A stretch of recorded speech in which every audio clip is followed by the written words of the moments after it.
नमस्कार, स्वागत है आपका द लाइफ दर्शन के एक न्यू एपिसोड में।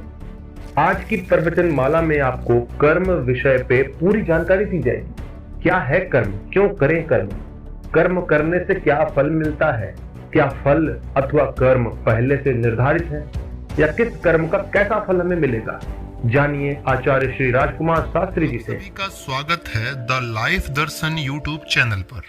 मित्रों, आपसे निवेदन है कि हमारे चैनल को सब्सक्राइब कर लीजिए, बेल आइकन दबा दीजिए। वीडियो आपको अच्छी लगे तो एक बार लाइक कर दीजिए, अपने विचार हमें कमेंट करिए और हाँ, वीडियो को शेयर करना मत भूलिए। पारायण महायज्ञ कर रहे हैं और जिसका लक्ष्य क्या है?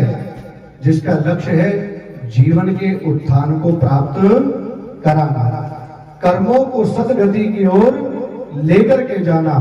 और इसी वेद में आता है अघस्तम अघकृते, कि अगर आप गलत करोगे तो आपको गलत ही भुगतना, बोलो जी, भुगतना पड़ेगा। कैसे?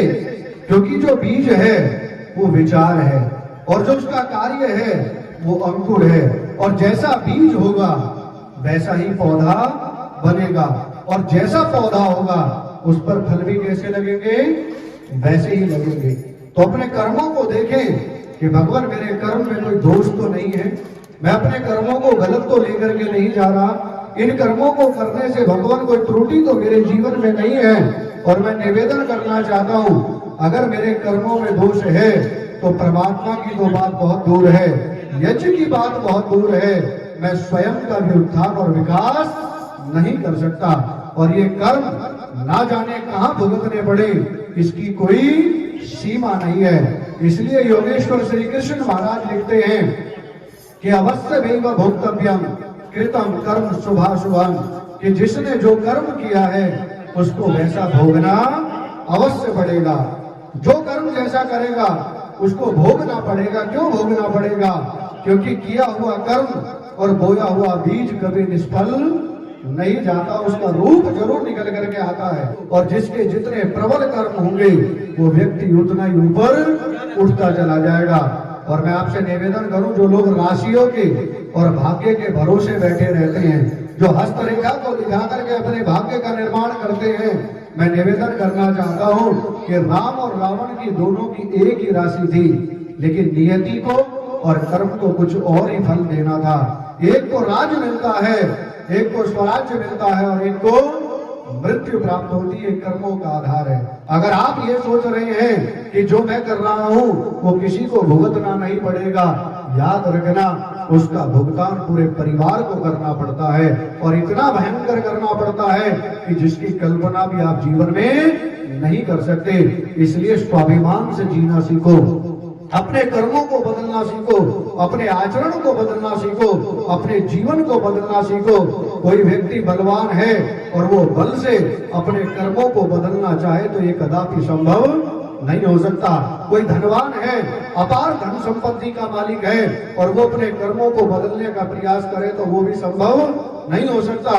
कोई विद्वान है, वेद आदि शास्त्रों का अध्येता है, और वो चाहे कि मैं भी अपने कर्मों का परिवर्तन करना चाहूं तो परिवर्तन नहीं कर सकता, क्योंकि अवश्य में वो भोक्तव्यम कृतम कर्म शुभाशुभम, कि अवश्य भोगने पड़ेंगे जो कर्म आपने किए हैं। आज हम दूसरे के कर्मों पर दोष देते हैं, लेकिन अपने कर्मों को हम देखते नहीं है। और इसका सीधा सा कारण है कि आज हमारी स्थिति, आज हमारी परिस्थिति इतनी भयावह बन चुकी है कि हम कर्मों से गिर चुके हैं। और मैं निवेदन करना चाहता हूं, और जितने उन्नत कर्म होंगे वो व्यक्ति उतना ही उन्नति के शिखर पर पहुंचता चला जाएगा। इसलिए वेद भगवान आपको चीख चीख करके कहते हैं कि कुर्वन् नेवेह कर्माणि जिजी विशिक्षतम समाह, तो कर्म करता हुआ चल, फल की इच्छा मत कर, वो परमात्मा तुझे फल देने वाला है। और कैसा फल?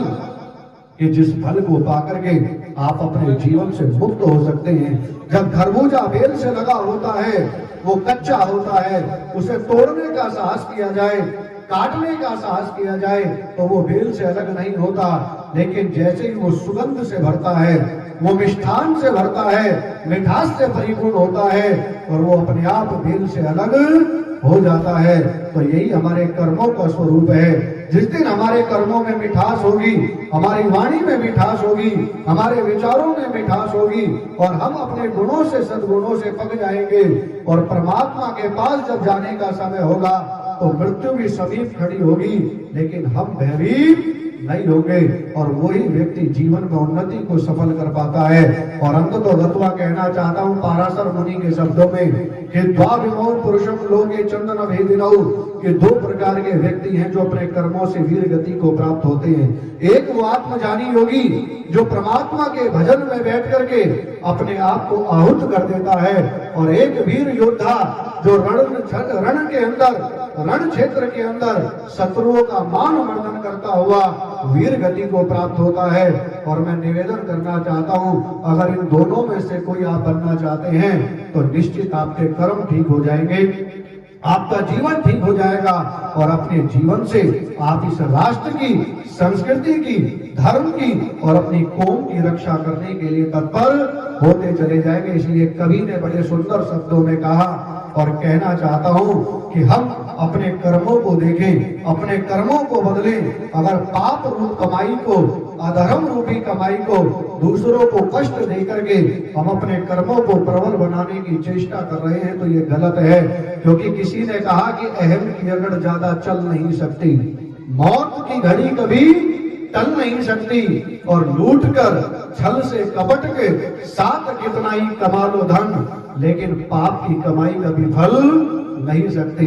अपने कर्मों को बना करके चलो, अपने जीवन को बना करके चलो, और ये वेद रूपी खजाना संकेत करता है कि जिसके कर्म जितने पावन होंगे वो व्यक्ति परमात्मा के, ईश्वर के, यज्ञों के, देवताओं के उतना समीप पहुंचता चला जाएगा।